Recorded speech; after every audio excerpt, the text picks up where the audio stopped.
봉독하겠습니다.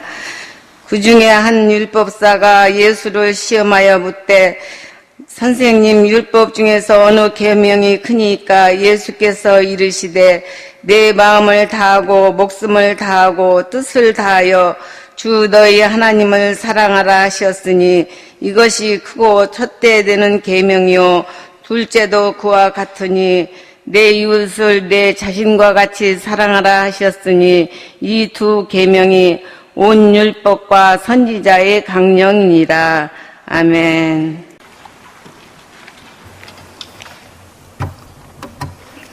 할렐루야.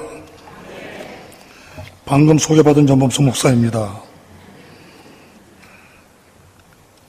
이인수녀가 사순절에 썼던 시 이젠 다시 사랑으로 라는 시는 이렇게 시작합니다.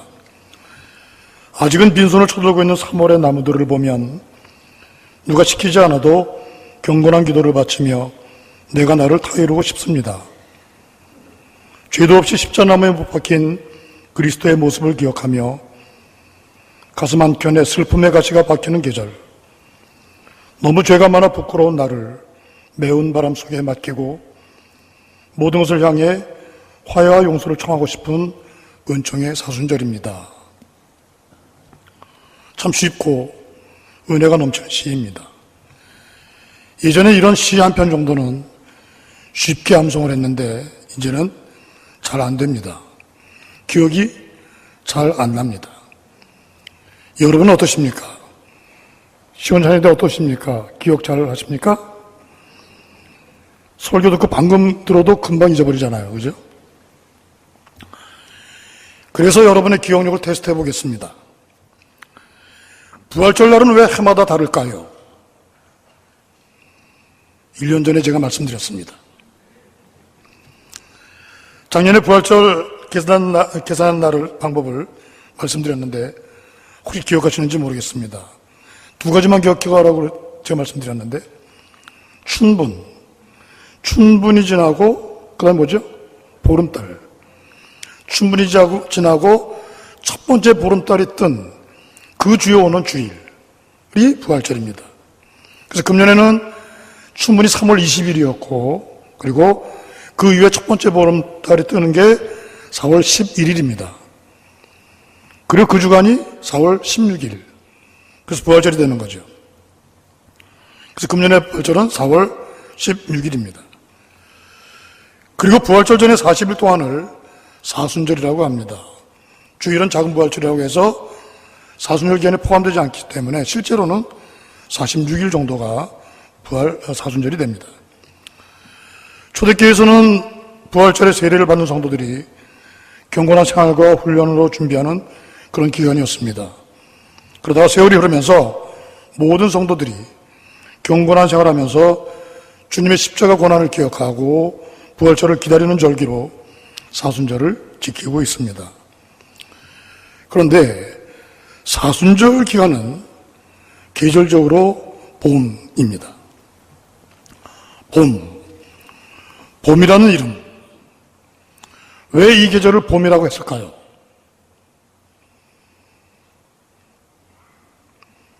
왜 네 이름은 연범석이라고 그랬냐? 그렇게 질문하실지도 모르겠습니다. 봄이라고 한 것 중에 하나는 뭐냐면 제 생각인데 볼 것이 많아서 봄입니다. 그래서 설교 말씀의 제목이 사순절의 봄이 아니라 사순절의 봄입니다. 오전에 어떤 분이 만났더니 그분은 주부를 굉장히 꼼꼼하게 보시나 봐요. 저한테 목사님 인쇄 잘못됐습니다. 뭐가요? 사순절의 봄인데 사순절의 봄이라고 되어 있습니다. 그래서 저녁에 봅시다 그랬습니다. 오늘 성경 본문 35절에서 한 율법 교사가 예수님에게 질문합니다. 물론 예수님을 시험하기 위한 동기가 아주 불순한 질문입니다. 그래서 우리는 예수님에게 시비를 건 이 친구들을 비판하기도 합니다. 그러나 좀 반대편에 생각해 보면 우리에게는 과연 이런 질문이라도 있을까 하는 것입니다. 이런 질문이라도 우리는 하느냐 그런 얘기죠. 요즘 새로운 학기가 시작되어서 학기 앞이 아이들로 북적북적합니다. 특히 초등학교 1학년에 새로 입학한 아이들은 아직도 유치원생 냄새가 납니다. 이 아이들이 학교에서 돌아오면 우리나라 부모는 오늘 선생님께 뭘 배웠니? 그렇게 물어보는데 이스라엘 부모는 오늘 선생님께 뭘 질문했니? 그렇게 물어본다고 합니다. 우리가 가지고 있는 이 믿음 역시 아무런 질문 없이 무조건 믿는 믿음과 질문을 거쳐서 믿는 믿음이 있습니다. 성도 여러분은 믿음 생활하면서 어떤 질문이 있었습니까? 저는 처음부터 대학 4학년 때 처음 나왔기 때문에 질문이 굉장히 많았습니다. 처음에 성경에 기록된 문자나 문장에 대한 질문이 많았습니다. 예를 들어서 창세기를 읽다가 하나님께서 아담을 잠재우시고 그 다음에 아담의 갈비뼈 하나를 빼서 칼을 만드셨는데 그렇다면 아담은 갈비뼈가 한 개 부족한가? 제가 응급처치법을 배울 때 사람의 갈비뼈가 늑골이 진늑골, 간늑골, 북늑골 해서 12개, 양쪽에 12개, 그래서 12쌍 24개로 배웠습니다. 그렇다면 아담의 후손인 남자는 갈비뼈가 23개인가? 여러분 어떻게 생각하십니까? 갑자기 남자분들은 지어보는데 그게 아니고요. 또 하나, 가인이 동생 아벨을 죽인 후에 그것을 쫓겨나면서 내가 다른 사람에게 맞아 죽으면 어떻게 합니까? 꼭 그래요. 분명히 내가 본 성경은 하나님이 아담과 하와를 만드시고 가인과 아벨 두 아들이 있었는데 그리고 가인이 아벨을 죽여서 이제 세 사람만 남았는데 도대체 가인이 누구한테 맞아 죽는다는 것일까? 라는 것이죠. 게다가 하나님께서 가인에게 절대로 그런 일이 없도록 하겠다 대답하셨어요. 가인을 때려 죽일지도 모르는 사람들은 도대체 누구일까? 오래전에 돌아가셨지만 제가 청년부에 출석할 때 부장님이 장로님이셨습니다. 제가 찾아가서 공개적으로 질문 못 드리는 거는 혹시 모르실까봐. 목사님들한테도 질문을 잘 안 하죠. 그래서 목사님이 모르실까봐. 제가 찾아가서 이런 질문을 드리면 장로님이 저를 한참 동안 이렇게 응시하시다가 염선생 그냥 믿어 그러셨습니다. 그런데 아마 그때 장로님께서 설명해 주셨어도 제 신앙 수준으로는 잘 이해하지 못했을 것이라는 그런 생각이 듭니다. 아무튼 오늘 율법교사가 한 질문, 율법 가운데 어느 계명이 중요합니까?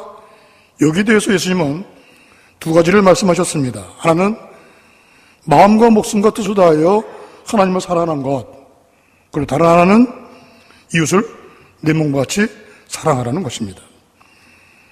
이 둘을 모아서 빨래를 짜듯이 꽉 짜면 사랑이라는 낱말이 튀어나옵니다. 사랑. 언제 들어도 가슴이 설레고 심장이 뛰는 말. 사랑. 그런데 평생을 살아와도 잘 모르겠는 이 사랑. 나이가 들수록 더 어렵게 느껴지는 사랑이라는 이 두 글자. 오늘 주님께서는 율법교사의 질문에 성경적인 답을 주셨습니다. 하나님을 사랑하고 이웃을 사랑하라는 것입니다. 그런데 내가 누군가를 사랑하면 자꾸만 보고 싶어집니다.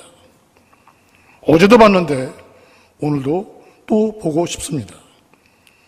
사랑하기 때문입니다.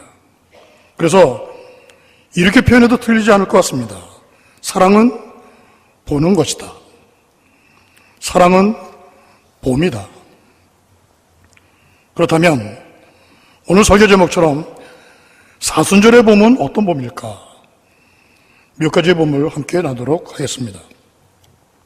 첫째, 사순절의 봄은 눈여겨봄입니다. 한번 따라 주시겠습니까? 눈여겨봄. 학교 다닐 때 제 친구가 같은 동아리, 같은 모임에서 다른 학교 다니는 한 여학생을 굉장히 좋아했습니다. 그래서 그 친구는 특별한 용무도 없으면서 괜히 그 여학생 주변을 소송거렸습니다. 그리고 그 여학생을 눈여겨보곤 했었습니다. 아쉽게도 제가 도와줘도 성사되진 않지만 이렇게 내가 누군가를 사랑하게 되면 안 보는 것 같아도 자꾸만 눈여겨보게 됩니다. 라헬 선교회원 여러분, 창세기 29장에 보면 야곱이 삼촌 라반의 두 딸 가운데 동생인 라헬을 눈여겨봤습니다. 성경은 두 딸을 이렇게 표현했는데 레아는 시력이 약하고 라헬은 곱고 아리따웠다. 레아는 시력이 약하고 난신가 근신가 사번역 성경 보니까 레아는 눈매가 부드럽고 라헬은 몸매가 아름답고 용모도 예뻤다. 그렇게 되어 있습니다. 눈매가 부드럽다는 걸 왜 시력이 약하다고 번역해놨는지 모르겠습니다. 아무튼 야곱은 처음부터 언니인 레아보다 동생인 라헬을 더 눈여겨보았던 것입니다. 결국 삼촌의 계략으로 레아와 라헬 두 사람 모두 야곱의 아내가 되었지만 야곱은 라헬을 더 사랑했고 그래서 라헬에게서 태어난 요셉과 베냐민 이 두 형제를 다른 형제들보다 끔찍이 더 사랑했습니다. 그리고 라헬에 대한 야곱의 눈여겨봄은 막내 베냐민을 낳다 산고로 라헬이 죽고 장사 지낼 때까지 일생 동안 지속되었습니다. 그런데 지금도 우리를 눈여겨보고 계시는 분이 있습니다. 그분은 졸지도 주무시지도 않고 우리를 눈여보고 계십니다.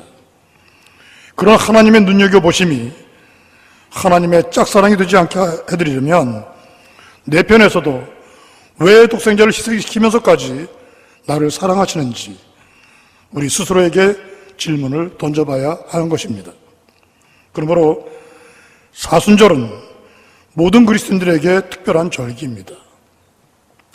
왜 하나님이신 그분이 사람의 몸으로 이 땅에 오셔서 고난을 받고 십자가에 달리셨는지 그분을 따르는 그리스도인으로서 우리가 반드시 눈여겨봐야 하는 그런 절기이기 때문입니다. 그래서 사순절의 봄은 눈여겨봄입니다. 하나님의 눈여겨보심과 나의 눈여겨봄이 서로 만나고 부딪히면서 생동감이 넘치는 그런 사순절이 되기를 주님의 이름으로 축원합니다. 둘째로 사순절의 봄은 바라봄입니다. 따라주시겠습니까? 바라봄. 누군가를 바라본다고 했을 때 갑자기 그리스 신화에 나오는 클리티에라는 이름을 가진 물의 요정이 생각이 났습니다. 이 물의 요정이 태양의 신과 사랑하는 사이였습니다. 그런데 태양의 신이 변심해서 바다의 여신을 사랑하게 됐습니다. 물의 요정은 질투심으로 모함을 하게 되었고 결국 바다의 여신은 죽고 말았습니다. 물의 요정 생각에는 바다의 여신이 죽으면 내 사랑, 태양의 신이 자기에게로 다시 돌아올 줄 알았습니다. 그런데 태양의 신은 돌아오지 않았습니다. 물의 요정은 실망해서 아무것도 먹지도 마시지도 않고 눈물만 흘렸습니다. 결국 물의 요정의 다리는 땅속에 뿌리가 되었고 물의 요정 클리티의 얼굴은 해바라기 꽃으로 변해서 지금도 태양을 끝없이 바라보고 있다는 신화입니다. 해바라기의 슬픈 이야기입니다. 그러나 이 슬픈 이야기는 어쩌면 나와 하나님과의 입장이 바뀐 그런 이야기일지도 모릅니다. 하나님은 해바라기처럼 나를 바라보시고 있는데 오히려 나는 태양처럼 이랬다 저랬다 하지 않는가 하는 질문입니다. 어떤 때는 내 필요에 따라서 뚫어지게 하나님을 바라보다가 또 어떤 때는 그런 일이 전혀 없었던 것처럼 상황에 따라 하나님을 바라보기를 멈추지 않았는가 하는 나에 대한 질문입니다. 히브리서 기자는 우리에게 믿음의 주여 또 온전하게 하시는 이인 예수를 바라보자 말씀합니다. 믿음의 시작이시고 그 믿음의 완성자이신 예수님을 바라보자는 말씀입니다.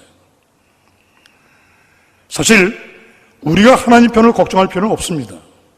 그분은 나 없으면 못 사시는, 나만 바라보는 나의 광팬이시기 때문입니다.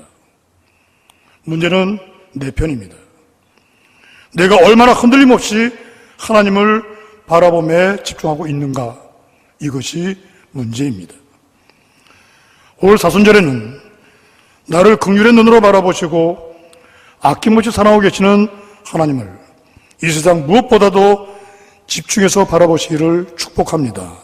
그래서 올해는 사순절의 봄을 성공적으로 수행해내는 성도 여러분 되시기를 주님의 이름으로 축원합니다. 세 번째, 사순절의 봄은 살펴봄입니다. 한번 해주시겠습니까?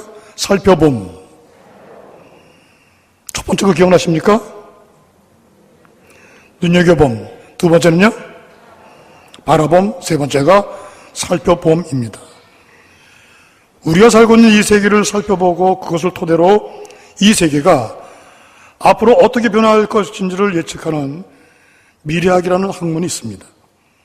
그런데 이 미래학이 처음 소개될 때에 엘빈 토플러가 쓴 미래 충격이라는 책이 있는데 세상이 얼마나 빠른 속도로 또 놀랍도록 변화될 것인가에 대한 그런 내용입니다. 그것은 인간의 예측이라는 그 한계를 가지지만 오늘날 많은 부분 그 책의 내용대로 변화된 것도 있습니다.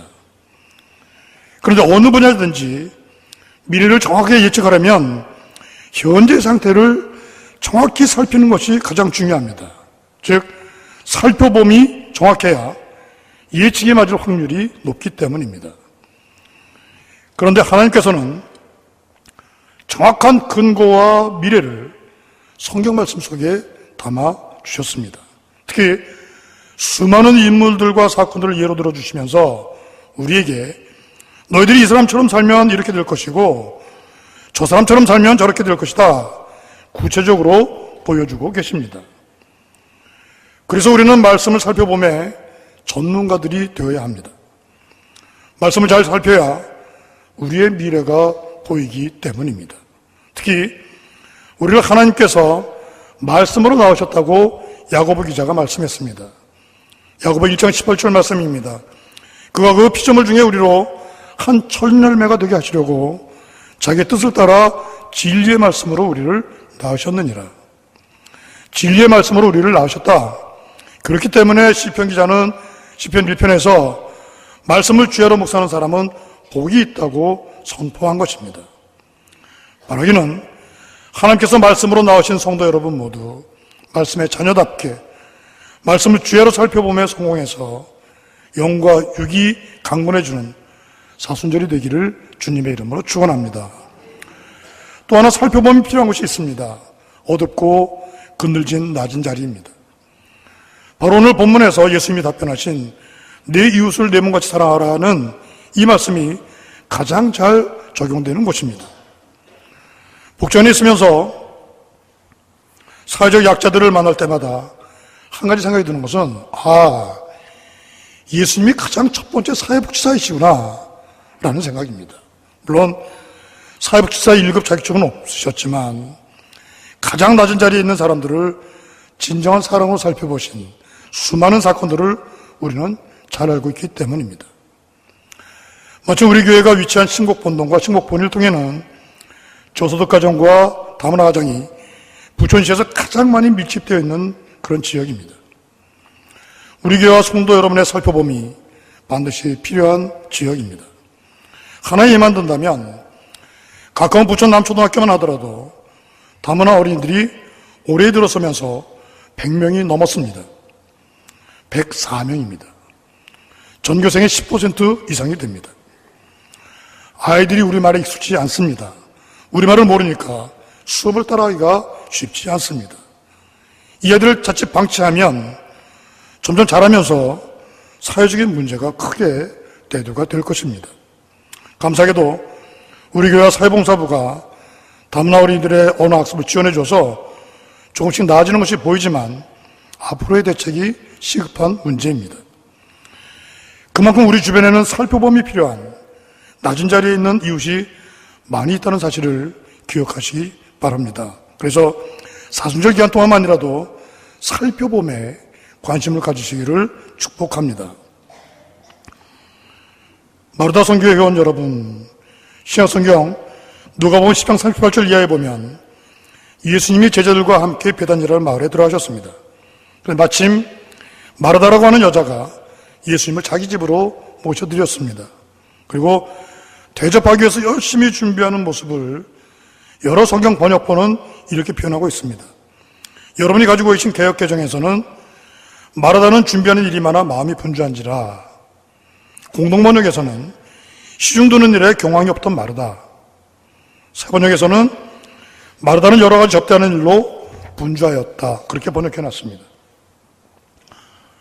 어떤 가정에 중학생 자녀가 가출했습니다. 숨은 끝에 이 아이를 찾아서 집으로 돌려보냈습니다. 그러면 문제가 해결되었을까요? 이 학생은 얼마 후에 다시 가출했습니다. 가출 전에 가정 환경이 변하지 않고 그대로였기 때문입니다. 가출한 이 아이뿐만 아니라 부모님과 가정 환경도 함께 살펴봐야 했습니다. 그러므로 살펴봄이라는 것은 전체를 보는 것입니다. 다시 성경으로 돌아와서 마르다가 분주한 것은 여러 가지를 준비하느라고 분주했던 것입니다. 예수님과 제자들의 식사 문제, 잠자리 문제, 씻는 문제, 세탁 문제 등등 예수님을 접대하고 시중도는 전체를 살펴보기 위한 마르다의 분주함입니다. 바울 사도는 에베소 교회에 보낸 편지에서도 또 골로새 교회에 보낸 편지에서도 무슨 일이든지 사람에게 하듯 하지 말고 마음을 다하여 죽게 하듯 하라고 권면하고 있습니다. 따라서 이웃을 내 몸같이 사랑한다는 것은 결국 이웃을 섬기되 주님을 섬기듯이 섬기는 것을 의미합니다. 오늘 설교를 시작하면서 나눴던 이인 수녀가 쓴 사순절의 기도문 일부분입니다. 매일의 삶 속에 일어나는 자신의 근심과 아픔은 잊어버리고 숨은 그림 찾듯이 이웃의 근심과 아픔을 찾아내어 도움의 손길을 펴는 넓은 사랑을 지니게 해 주십시오. 이 기도문처럼 우리가 숨은 그림 찾듯이 이웃의 근심과 아픔을 찾아내는 살펴봄이 부분이 아니라 넓게 전체를 살펴봄이 되기를 주님의 이름으로 축원합니다. 마지막 네 번째, 사순절의 봄은 시도의 봄입니다. 따라해 주시겠습니까? 시도의 봄. 처음에가 눈여겨봄, 두 번째 바라봄, 세 번째 살펴봄, 그리고 마지막 시도의 봄입니다. 마지막이라고 하니까 갑자기 크게 말씀하시네요. 봄이라는 계절은 무엇이든지 시도해 볼 수 있는 계절입니다. 그래서 봄에는 여러 종류의 다양한 씨앗을 심습니다. 싹이 나고 꽃이 피고 열매가 맺히는 모습을 그려보면서 씨앗을 심는 것입니다. 여러분은 이번 봄에 어떤 씨앗을 심고 계십니까? 그리고 또는 무엇을 시도하고 계십니까? 예쁜 손글씨를 캘리그라피라고 하는데 요즘 제가 배우기 시작했습니다. 믿지 않으시겠지만 제가 고등학교 때까지는 글씨를 잘 쓰는 명필이었습니다. 전혀 믿는 눈길이 아닙니다. 근데 그 이후에 난필이 되어서 제가 쓴 글도 제가 못 읽을 때가 많이 있습니다. 복지원에서 저희 직원들은 제가 쓴 걸 번역해야 됩니다. 더구나 독수리 타법이지만 컴퓨터를 사용한 후에는 손글씨를 더 안 쓰게 되고 그래서 더 못 쓰게 되었습니다. 그래서 캘리그라피를 배우면 좀 나아질까 기대하면서 배움을 시도해보고 있습니다. 봄은 이렇게 무언가를 시도해 봄직한 계절입니다. 저의 목표는 분명합니다. 성경 구절을 예쁜 글씨로 책갈피도 만들고 부채도 만들어서 전도도 하고 선물도 주는 것이 목표입니다. 물론 여러분이 저에게서 선물을 받으시려면 몇 년을 기다리셔야 할지도 모릅니다. 받을 사람이 많아서가 아니라 일단 글씨를 알아볼 정도가 되어야 선물을 할 수 있기 때문입니다. 시도의 봄이라는 이 내용을 묵상하는데 예전에 경험했던 일이 갑자기 떠올랐습니다. 제가 대학에 다닐 때 그때는 군사독재 정권에 대항해서 학생들이 자주 데모하던 때였습니다. 한 번은 홀어머니와 함께 사는 친구가 데모하다가 감옥에 끌려갔습니다. 그래서 그 친구 어머니가 아들 걱정하실까봐 제가 다른 친구와 함께 그 친구 집에 가서 자게 되었습니다. 추운 겨울이었는데 우리들이 자는 방은 불을 넣으시고 어머니는 불기가 없는 방에 주무셨습니다. 그렇지만 저희들이 말리지 못했습니다. 왜냐하면 사실은 어머니가 찬방에 주무신다고 해서 아들이 있는 감옥이 따뜻해지는 것도 아닌데, 그러나 어머니는 마음만이라도 감옥에 있는 아들과 함께 하려고 하는 그런 속 깊은 시도였기 때문입니다. 해마다 찾아오는 사순절입니다. 주님의 십자가 고난을 묵상하면서 비록 남들처럼 금식이나 철회를 하지 못해도, 시간을 내서 봉사를 하지 못해도, 많은 물질로 헌신하지 못해도 그 친구의 어머니를 생각해 보면 한 가지 시도의 봄이 가능한 것이 있습니다. 그것은 그 어머니처럼 내 마음만이라도 간절하게 고난의 길을 걸어가시는 예수님과 함께하는 것입니다. 오늘 한 율법교사의 율법 가운데 어느 계명이 중요합니까? 하는 질문에 예수님은 마음과 목숨과 뜻을 다하여 하나님을 사랑하고 이웃을 내 몸같이 사랑하라고 대답하셨습니다. 말씀의 핵심은 사랑입니다. 그런데 사랑은 보는 것입니다. 보는 만큼 사랑하기 때문입니다. 그래서 오늘은 눈여겨봄, 바라봄, 살펴봄, 시도해봄, 이렇게 새롭게 시작하는 계절, 봄을 이야기했습니다. 특별히 십자가 고난을 생각하는 사순절의 봄을 나눈 것입니다. 이인수녀의 사순절의 기도문 가장 마지막 부분입니다. 새로운 길을 가야 하지만 주님의 도우심 없이는 항상 멀기만 합니다. 이젠 다시 사랑으로 마음을 넓히며 사랑의 길을 걷게 해 주십시오. 부활을 향한 사랑의 길을 끝까지 피 흘리며 가게 해 주십시오. 아직은 꽃이 피지 않은 3월의 나무들을 보면 누가 시키지 않아도 기도하며 보랏빛 참회의 편지를 쓰고 싶습니다. 고난과 부활의 계절 봄입니다. 눈여겨봄과 바라봄과 살펴봄과 시도의 봄, 이러한 사순절의 봄이 성도 여러분의 삶 가운데 충만하시기를 주님의 이름으로 축원합니다. 기도하겠습니다. 하나님, 이 계절에 눈여겨볼 것 눈여겨보게 하시고, 바라볼 것 바라보게 하시고, 살펴볼 것 살펴보게 하시고, 시도해볼 것 시도해보게 하여 주시옵소서. 그래서 사순절의 봄이 풍성한 그런 계절이 되게 은총을 베풀어 주시옵소서. 지금도 우리만 바라보고 계시는 예수 그리스도의 이름으로 기도하옵나이다. 아멘.